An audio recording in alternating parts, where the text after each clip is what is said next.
back to Rating the List, where we review, discuss, and reimagine popular movie lists objectively. We're your hosts. I'm Jeri. And I'm Brad. And on this episode, we'll be exploring number 3 from Jeri's top 20 movies of all time.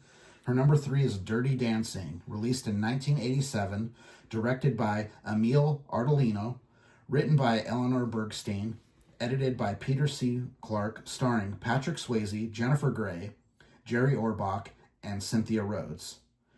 During summer vacation at a Catskill resort with her family in 1963, Frances Baby Houseman falls in love with the resort's dance instructor, Johnny Castle.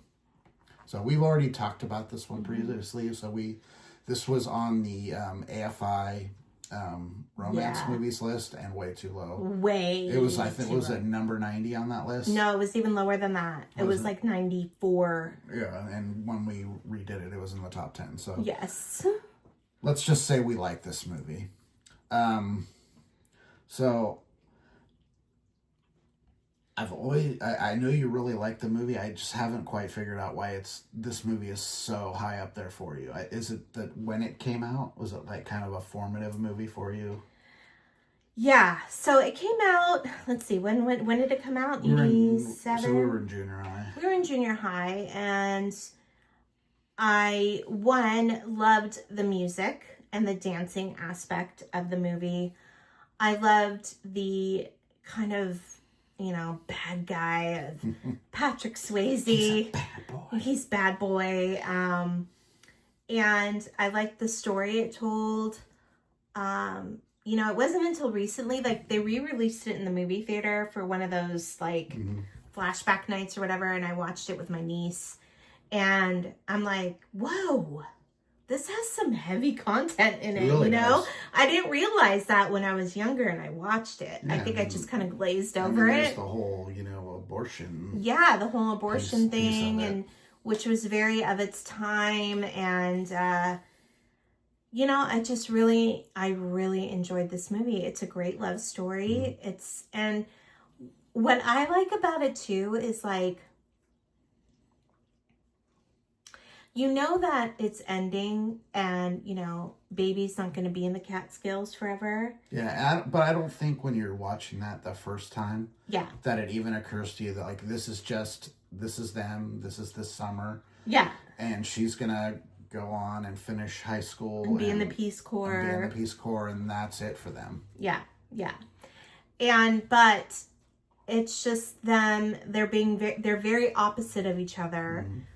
She's very scholarly and young and, still starting out. And Swayze's like Johnny. Johnny's a little like... He's Johnny. He's Johnny and he's jaded, and he's had a hard life. And he's working at the Catskills to make money, but he wants to be doing other things. He looks like he's like 40. Oh my God.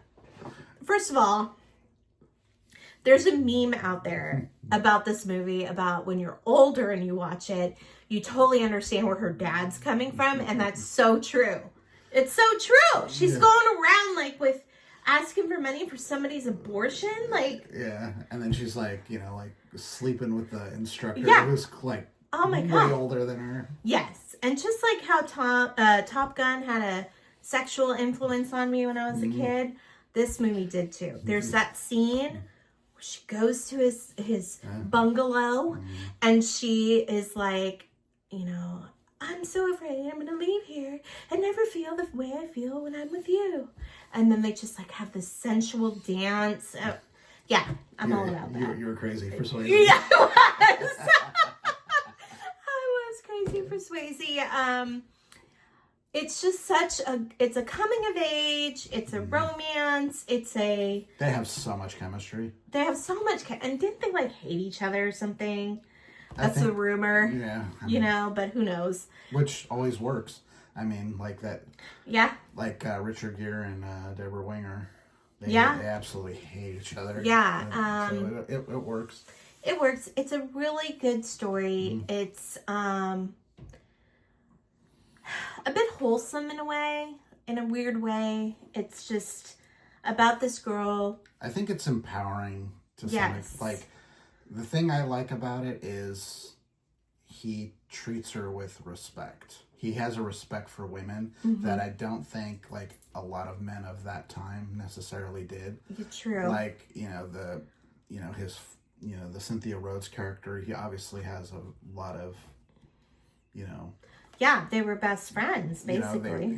They used to be an item and now they're best friends, and he's doing all this stuff to like try to help her out in a situation that was really bad in those days. Yeah. And, he didn't care what baby's father thought of him. Right. Even though he had nothing to do with what happened. Yeah, It was and actually, and he always speaks up for her. Like, that's really that's the empowering thing about the relationship, is like he's there at a specific point in her timeline to help her. Like, could you do a story like maybe they meet like 15 years later? You could probably pull that story off if they had really wanted to do it. But it's you have them. They were together for a certain point in time. They help each other in different ways, and that's cool though. And she'll always have this cool story about this guy Johnny that she met. Yeah. And how she did this dance, and Mm-hmm. and it's interesting that you say that, because he tells her over and over again, you can do anything that you Mm-hmm. want. You're smart. You're like, he really encourages her to be who she is. Yep. And not worry about what her parents think. Yep. And, her dad just is pretty rough, with her. He had this vision of her as this like innocent, like she always knows what she's doing. She's, and she doesn't. And I think her dad really struggled with her trying to gain independence. And, and that was one of the reasons why he was so like kind of hard on her. Mm-hmm. Whereas her sister is a total flake, right? And just not in a good place either. Yeah, she almost like ends up with Robbie. Yeah, with the same dude. And you can't not talk about Dirty Dancing and not talk about the most iconic scene at the end of the movie. Which I may or may not have learned how to do. I really wish you remembered how to do that, because, yeah.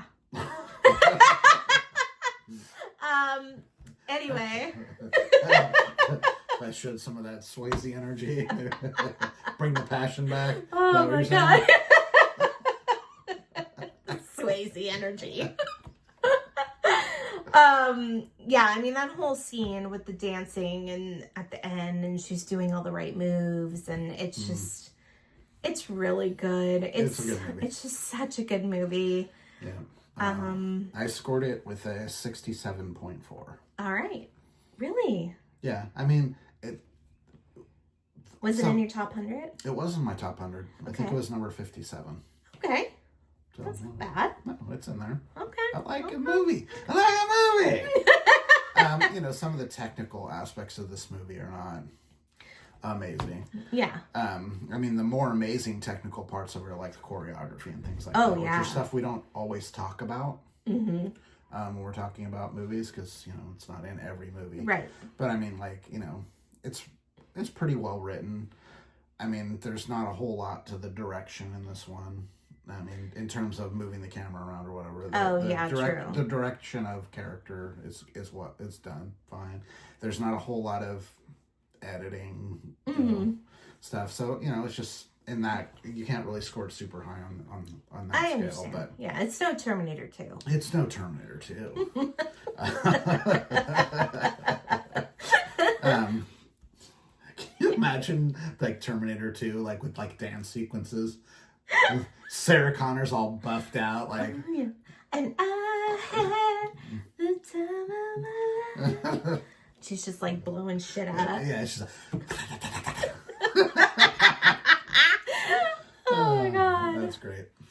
All right, well, if you have seen Dirty Dancing and it's one of your top 10 movies of all time, please let us know in the comments. Please like and subscribe to our channel. We'd appreciate it. If you'd like to talk to us directly, please do so at ratingthelist@gmail.com. Especially if it's about like a musical version of Terminator 2. Yeah, we want to hear all your ideas Yes. on that. Yeah, for sure. But that's it for now. I'm Jeri. I'm Brad. And we're Rating the List. We'll see you next time. Bye. Bye.